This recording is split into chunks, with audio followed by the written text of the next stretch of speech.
Heavenly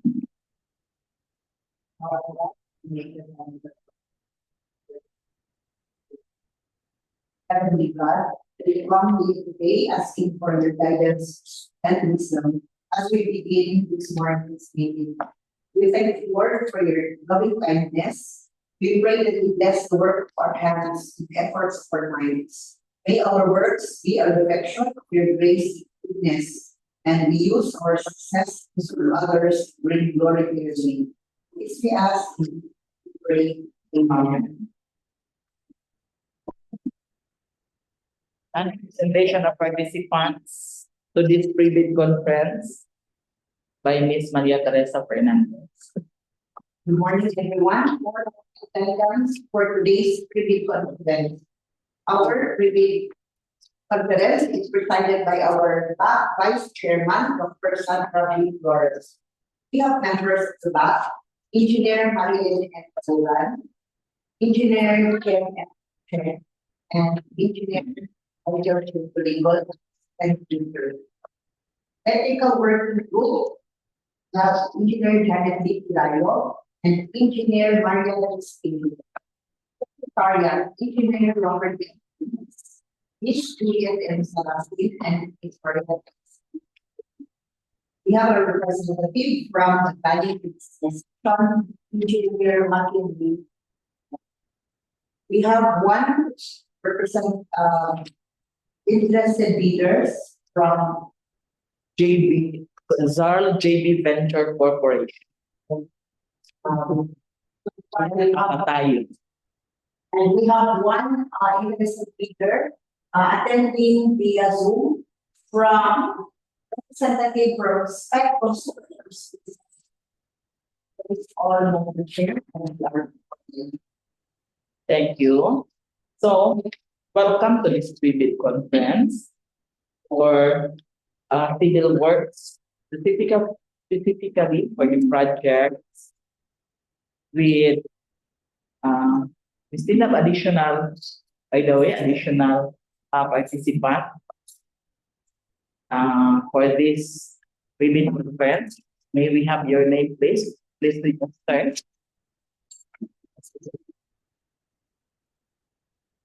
From Green Builder, ma'am. From Green Builders, additional interested people. So, in the absence of the chairman, Engineer Camilo Giovanni Quintanar, who is attending the DE school at the central office, Manila. I am taking the place of the chairperson, and I welcome you all to this pre-bid conference. For the information of all, we are not live streamed because of some deficiency in our YouTube account, but we have this record. According to Memorandum October 10, 2025, with reference to DPWHDO number 6 series of 2025, procurement activities should be live streamed. However, as much as we really made it most, we did so to have it now. We are still given 24 hours for the verification of the accounts. All we have to do is to record. However, this recorded pre-bid conference is available or will be made available to those who are interested to view and will be uploaded in a later time, after the account will be confirmed within 24 hours. So we give you the assurance, especially the bidders online and physically present now, that this will be recorded. This is being recorded and is made available to those who wanted to view, and will be posted in the YouTube on a later time. So for the brief description of the projects, may we have the representative of the Planning and Design section, Engineer Mackinty Hong. to give us the details. Thank you, Mr. Chair. Good morning, everyone. To give the brief description of the project, first is contract ID 25 KC 0133, repair/rehabilitation of classroom, Tanatag Elementary School. Location is Baungon, Bukidnon. Scope of work. We have 2 units to be repaired. First is 1 unit, 1 classroom, and second is 1 unit, 2 classroom. For the 1 unit, 1 classroom, scope of works includes replacement of dilapidated and corroded steel column, replacement of corrugated sheet that is walling, replacement of dilapidated roof framing, installation of wooden doors and jealousy window, replacement of all existing electrical wires, conduits, lightings, and panel board, and repainting of existing walling. And it also includes construction of toilet and installation of oscillating fan or the ceiling fan. And the next is 1 unit to 2 classroom, which in scope of work includes repainting of existing walling and columns, replacement of existing wooden doors, wooden windows into jealousy window, replacement of existing wooden doors, and replacement of dilapidated roof framing, and reinstallation of roofing and roofing accessories, replacement of existing electrical wires, conduits, lightings, and panel boards. And the last is installation of oscillating or the ceiling fan. And the source of fund is GAA 2025 BFF. Appropriation is 3,528,844.22. ABC is 3,520,000. Contract duration is 100 calendar days, and the cost of bid documents is 5,000. The next project is contract ID 25 KC 0134. Contract name repair/rehabilitation of classroom, Camp 9 Elementary School. Location is at Libona, Bukidnon.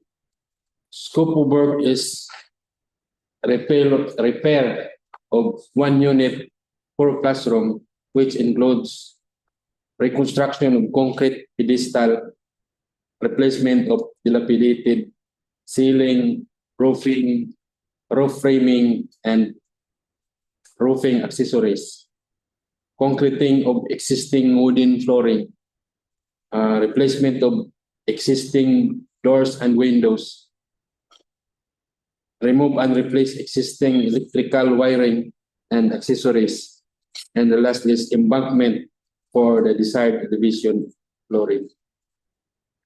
Source of fund is GAA 2025 BFF. Appropriation 5,142,889.45. The approved budget is for the contract is 5,130,000. Contract duration 120 calendar days, and the cost of bid documents is 10,000. And that's all for the brief description of the 2 projects. And you go ahead with the DOAT and site inspection schedule. Schedule of site inspection is on November 12, 2025 at 8:30 a.m. The assemblies at the receiving area. So, This office. So take note, interested bidders of the schedule of site inspection that is on November 12 at 8:30 a.m. Assembly area is the receiving area of this. 08 is not applicable. Just completing only for the road.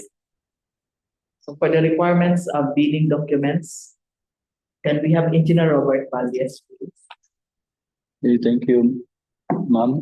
Good morning, everyone. For the checklist of the technical and financial documents. First, for the technical component envelope, for the legal documents, certificate of number of pages, so both to be applied in the financial and the technical documents. Then valid PhilJets registration certificate, platinum membership, all pages consisting of three pages.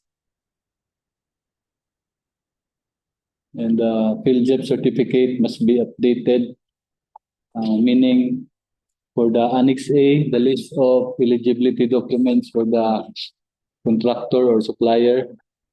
We have those necessary certificates and permits under the Annex A, namely the SEC certificate, mayor's permit, tax clearance, audited financial statement, and its pickup license. So please take note that all of these certificates, permits, clearances, and licenses must be updated, meaning any of those documents, if there's only one that is not updated, automatic PhilJets certificate of registration is automatically suspended. So it will be subject to the non-compliance of the bidder.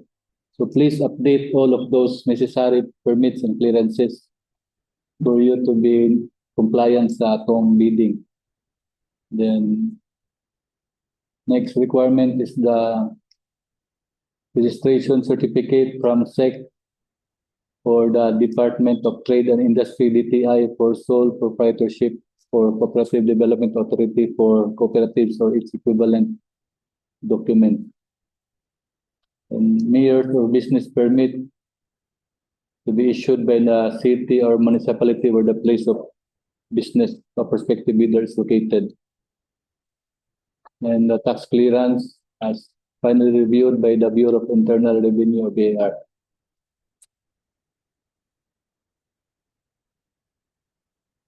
And the statement of the prospective bidder of all its ongoing government and private contracts, including contracts awarded but not yet started, if any, whether similar or not similar in nature to the contract to be bid.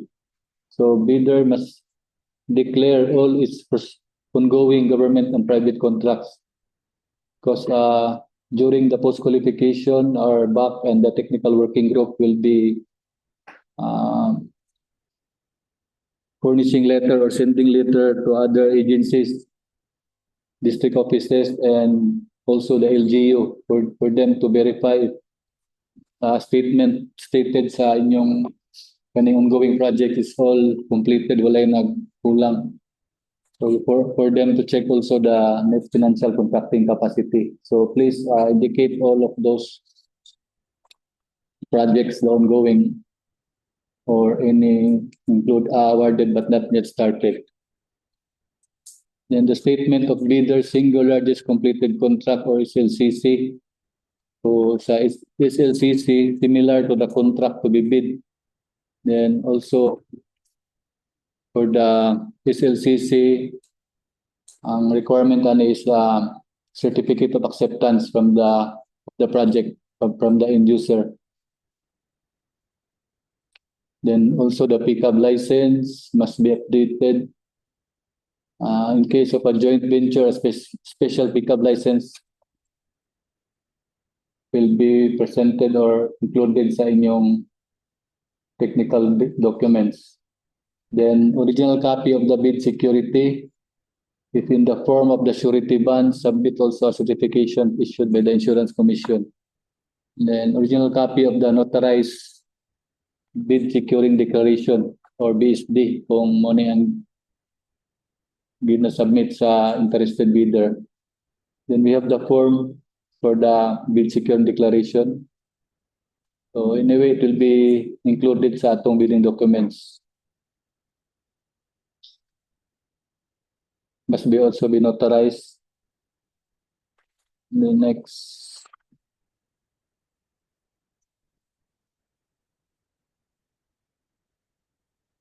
Still under the technical documents, project requirements, the organizational chart to the contract to be bid. Then the list of contractors, key personnel, the project manager, project engineers, materials engineers, and foreman to be assigned. Contract to be bid with their complete qualification and experience date. So for this, project engineers must be accredited, duly accredited by the department.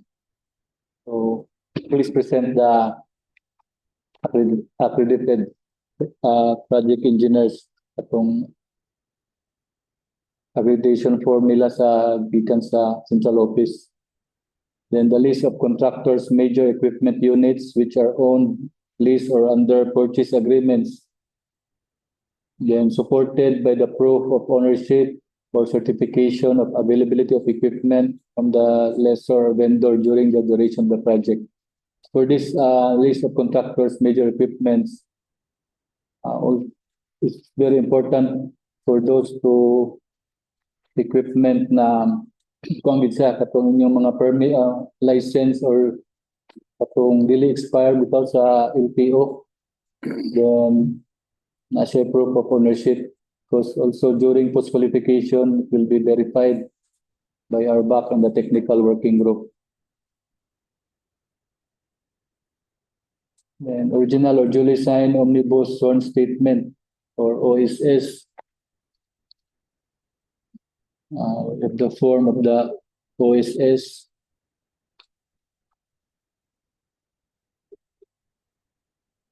And it must be notarized. Also, this is included in our bidding documents na upload ni.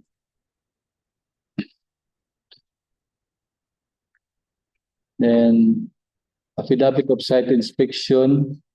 So after sa interested bidder nakabisit sa site, so maghimo din siya affidavit of site inspection. It must be notarized. And certificate of registration from the BAR form 2303, the annual income tax return BAR form 1701.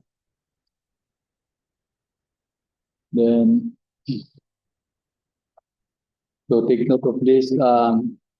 Bidder will be required to submit only one set of the original technical and financial documents. All pages must have signature or must be signed, must be paginated, must be book bounded with tabbings. Then size is A4. And for the bid form, which is the amount of words and figures, please use font size number 12. Sa atong bid. And still under the technical component envelope for the financial documents, prospective bidders audited financial statements, showing among others prospective bidders total and current assets, liabilities, stamp received by the BAR or duly accredited authorized institutions. So katong ganina katong list of ongoing projects, it's very important na ma-declare for this for the checking sa kanang NFCC dayon prospective kaya NFCC di rin yung makakuha yung mga data sa inyong audited financial statement. The next prospective bidders computation of the net financial contracting capacity.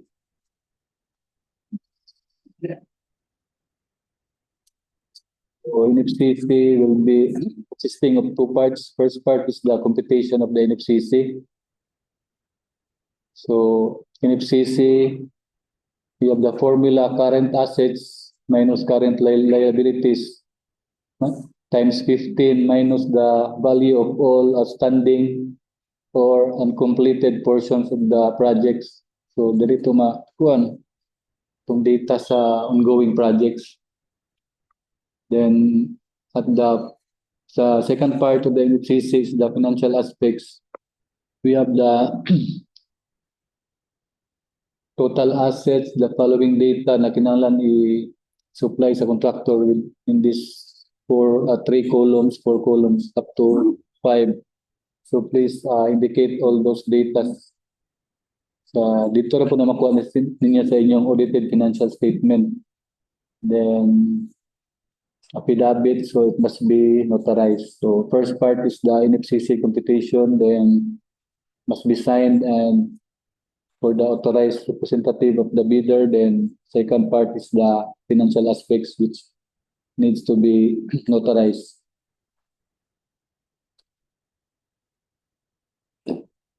And as discussed earlier, the joint venture special pickup license.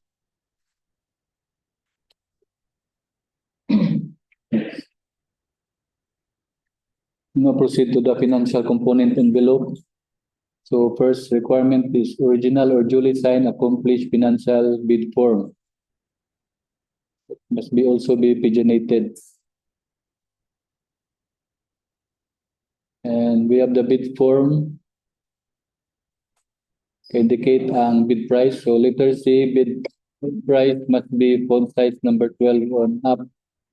Then for discounts, for the bidder who offer discount, must be already be encoded sa bid. In words and in figures sa atong bid price. So para maklaro ang pila ang gi-offer na bid sa bidder. Then sa ubos must be signed and name and signature. And next requirement is the original or duly signed bid prices in the bill of quantities. Then duly accomplished detailed estimates form including summary sheets indicating the unit prices of construction materials, labor rates, and equipment rentals used in coming up with the bid. Then last is the cash flow by quarters. So now proceed to the standardized process on the sale of bidding documents. So we have this memorandum. So dated company siya, December 27, 2021, on the standardized process of the sale of bidding documents. So we have discussed this. So for the civil works projects, kani atong discuss karon sa civil works projects. So we have the checklist of requirements to be provided by the interested bidder or the contractors. First is company ID or any government issued ID. And number 2, authorization letter, if not the authorized license officer, the CWA. Then SPA for sole proprietorship. Then number 3, not applicable for not funded. Then the first step is the interested bidder presents the required documents for the issuance of the approved request order of payment. So dito sa ang interested bidder dito mo proceed sa procurement unit office for we will receive the required documents, then verify those requirements. And after verification kung complete, so we will be now issuing an order of payment. Then proceed na po dayon dito sa accounting unit, then cashiering unit for the corresponding payment. So this process would take around 11 to 15 minutes. So on the right side is the request order payment mo nang issue sa procurement, then proceed din siya sa accounting, then cashiering office for the payment. So please for those interested bidder to secure in advance the request order payment. Tapos natay deadline ni mabiyan sa deadline, so dili na mag-issue ang procurement unit or cashiering, di na mo accept og any payment biyan sa deadline. Next. So we will be discussing the three-strike policy. We have the Department Order 28 dated February 26, 2024, on the subject of the three strike policy in the procurement of infrastructure goods and consulting services contracts. So, for an introduction, we have established a fair and transparent system for managing offenses committed by bidders in the procurement of infrastructure goods and consulting services projects through public bidding. The department introduces an updated three strike policy. Next. So we have the classification of offenses that triggers the three strike policy and exceptions. Number one is withdrawal from bidding process and submission of a non-participation letter or failure to submit a bid after purchasing the bid documents. So, very clear na ang interested bidder naka-purchase na bidding documents, na-issuehan na og official receipts, then nag-withdraw sa bidding process, nag-submit of a non-participation letter. So, first ko na siya, classification that triggers the strike policy. Then number two is submission of late bids without valid reasons. So as to be determined by the BAC. Then number three, the submission of patently insufficient bid. So during bid opening, during eligibility screening and or shortlisting, also during the bid evaluation by the PWG, and also during post-qualification. So these are the three offenses that triggers the strike policy. So please be aware of this for those interested in joining the bidding. And enforcement and penalties. So if a bidder commits any of the three major offenses as listed above 3 times within a year, starting from the approval date of the resolution recommending the imposition of strike 1, which is counted as day 1. So, strike, meaning kung makabot mo 3, so na possibility na mag-issue ang central office. So, the district office or any district offices or regional office, we will be submitting reports to the procurement service on the result of the bidding. Kung nabay nakakuan sa strike, then it's for them, the central office or the procurement, to recommend suspension or any blacklisting sa katong naka-commit. Anyway, 3 times po, it's not mean na kung sa nag-appeal mo sa uban district offices, ma-accumulate na ang 3 times, so mo kuan gyapon sa 3 strike. Maski kausara mo sa diri sa sample diri sa Bukidnon Third, then for other offices naka-incorporate mo dito strike yapon, so ma-accumulate dito during sa consolidation sa report sa procurement dito sa central office.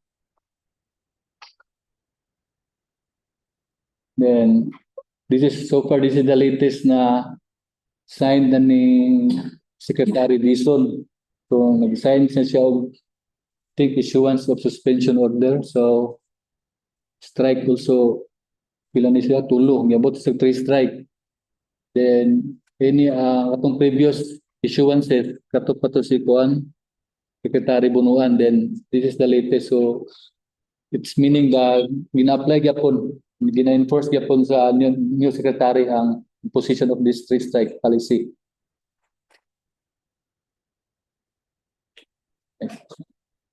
Muna siyang daan katong kang Manuel Bunuan. So katong kuan pang Dizon na to karong bag-o.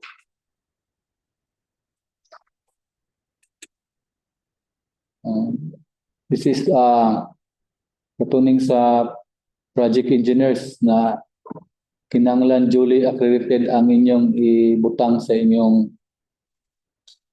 list of manpower sa PE. Nalan duly accredited.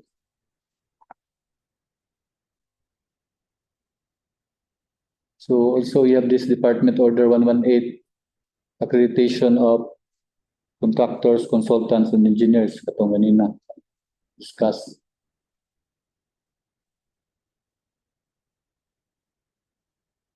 Okay, another set of list of written PE.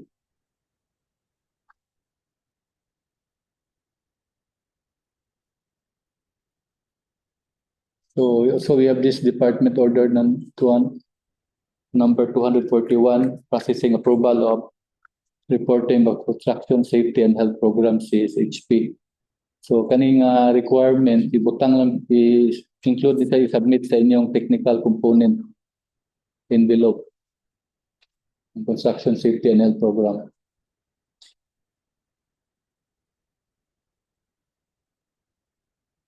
So we have the procurement activities. Then first activity, the issuance of bidding documents. Nag-start siya atong October 25 up to November 18. So the pre-bid conference is today. Then receipt by the back of bids November 18 until 12 noon. Balik sa atong issuance of bidding documents until 10 a.m. Ang ginapasabotan na is katong purchase of bidding document. So it will be kuan na taas pa kay ang time to buy the bidding documents, maka secure of official receipts up to November 18. So beyond 10 o'clock, so dili na magka-issue o bidding para order of payment. So please in advance pwede na magkuha og order payment para makakuha og official receipts for the bidding documents. Then the receipt of back by the bids is November 18 until 12 noon. The 12 noon is the dropping of bids, deadline of submission. Then until 12 noon only. Then katong nakapalit na sa bidding documents, nanay official receipts. So until November 18, 10 o'clock in the morning. So muna siyang nala ng maka-submit ng official receipts kung interested bidder na ma-appeal. Ang deadline sa November 18 until 10 a.m. in the morning only.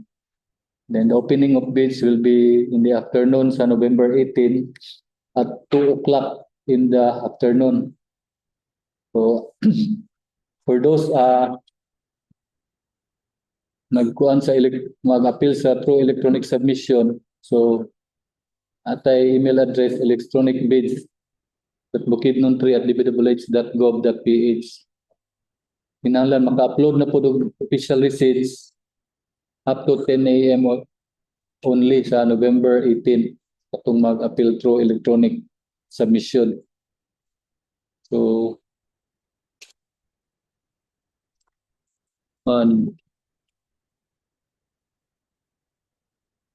you think that's all, ma'am, for the Okay. requirements? Thank you, Engineer Vargas.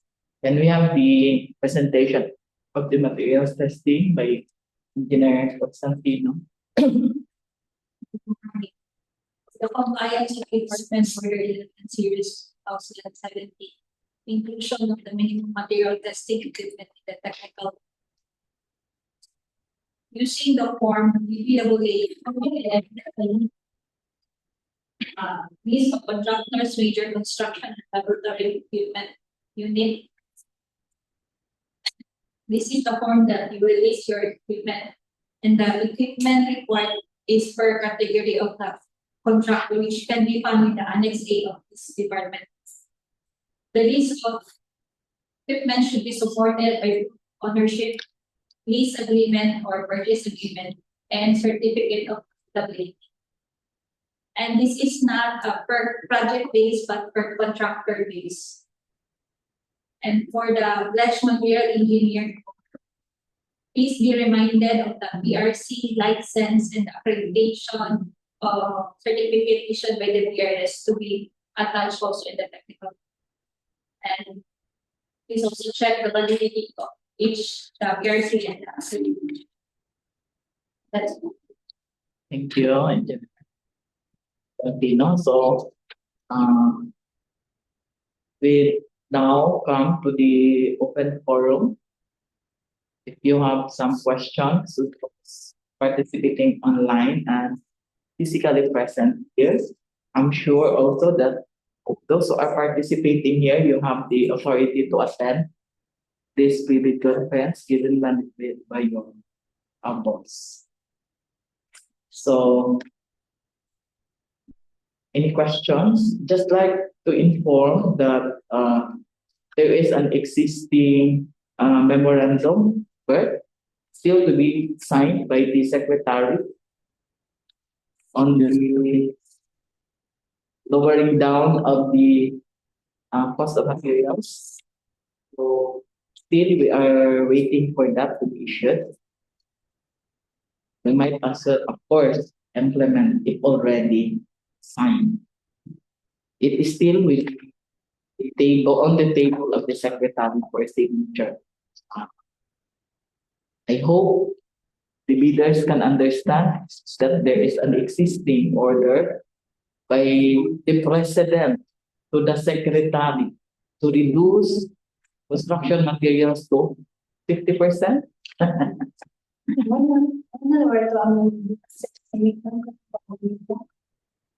Might as well. Di po kaman pag Pero wala pa man as of now, we still have to receive that memo. If we have to receive the memo, we have to implement.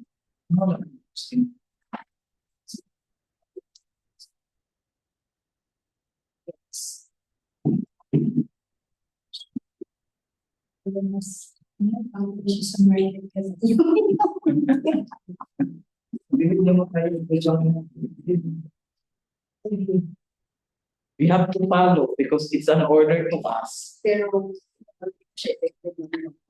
So far as of now, we haven't received, as I've said, we haven't received it yet, but it's for signature na by the secretary. But we haven't received it. We conduct the asset inspection. Check this. Yes.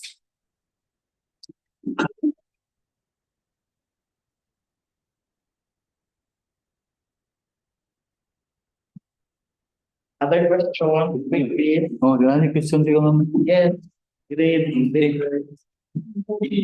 Ma'am, regarding po sa pickup license, and then until na si President Napiz, wala pong siya na-appoint ng doktor, magito sa ma'am. And then, nag-renew me atong September until now, wala pa siya ma'am. Wala pa ma- Release, lumigyan kayo, wala daw na po. So, is it possible ma'am na hindi mo mag-appeal? Kaya waiting man mi sa ma'am, pero na siya ka na, inilan mi sa pickup na ready to po na daw ang mga license. Pero while waiting na ko sa tulo ang mamamahay, wala ko daw sa Tayo, may tignan, no? Memorandum dated September 30 of Secretary Vince Dizon. Section 42.4.2.3 of the Implementing Rules and Regulations of RA 12009 requires contractors to maintain the validity of their pickup licenses throughout the duration of the project implementation. So, the revocation of a license renders a contractor ineligible to participate in the procurement activities or to continue kung na may project. Pero in the case, wag di mo joint venture. So, the revocation of pickup license or any member, partner, or ma-revoke or ma-renew shall cause the ipso facto cancellation of the pickup kung revoke ba, consistent with the terms and conditions of the special license. While Rule 11.1 IR provides the pickup may issue a written authorization kung tagaan ba mo or unsa, no? Then wala may ma-validate ninyo nga qualify mo. ano siya. Katong factor and that one, Now we cannot go against what is instructed. Because that is a very important document, the pickup license. So you have your pickup license, but it's expired. Then yung actually ang among pickup expire siya is over, so ang advance mag-renew atin sa September. Then, ang karon mo to, email Kaya dapat ang inyong pickup license, according to this memorandum, should be valid until within the implementation of your project. So dapat up ang iyang validity hangtod man ang project. So kung mag-issue si pickup nga your license is under process and possibility of renewing it, might as well accept it. ay na mo ma'am, yung like, naglagay yun ang pickup Ang sa giingon sa pickup, na kanang madelay lang. okay, wala kayo pero hindi na yun siya kung brand. Pwede na matanawan ay ang validity. May we have the hard copy of the document? Excuse me, ma'am, to interrupt, ako lang, patubot itong meeting sa RA 12009, sa seminar. Kung dito, specify gid na after mo maka-update sa inyong maka-renew, kung gid na PhilJeps para ma-update po ng PhilJeps. Kaya naman dito mga checklist. Yeah, kaya wala ko man sila silang pickup. Wala rin. Hindi sila maka-update sa Sila gid pwede makakuan, ma'am. Automatic man sa suspended ng PhilJeps sa delete ng Phil. Maski isa lang.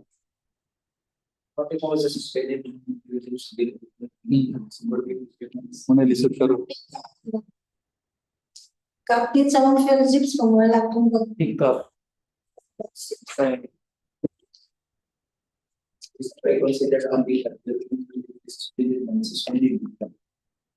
Ang main magod na requirement sa procurement sa bidding is mas katurang PhilJeps na kompleto Annex A. Ay kompleto all-in-one naman ko. Oo, na naman tayo dito nagka-summarize sa mga permits. Kumakuan gapon siya. Suspended ang PhilJeps. remain subject to the board section. Issuance of license will be set up in the building of the construction of the board. Wala pa yun. Wala pa yun di ay.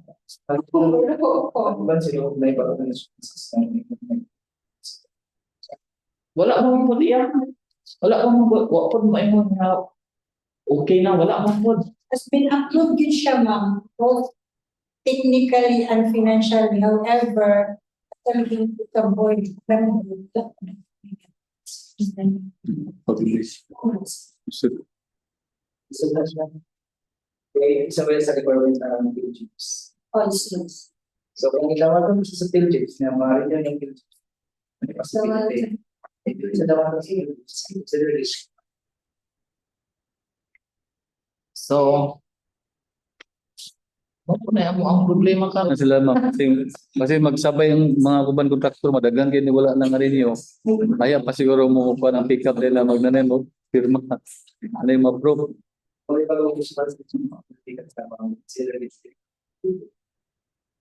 So good for those who have kuan. O, Fill up ang validity sa pickup sa inyong PhilJeps. wala pa yung update sa kuan. nagsulat naman ako. Sa inyo, ma'am. December, kaya Di pa siya.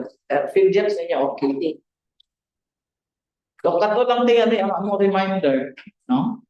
Once maka-receive na mi anyway, mag-inspection pa mo site inspection pa man sila, no?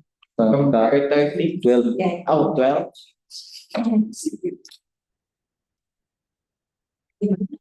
schedule this month. Only payment. So, any more queries? Any more comment from online? From the members, di ba? PWG? Any more, ma'am?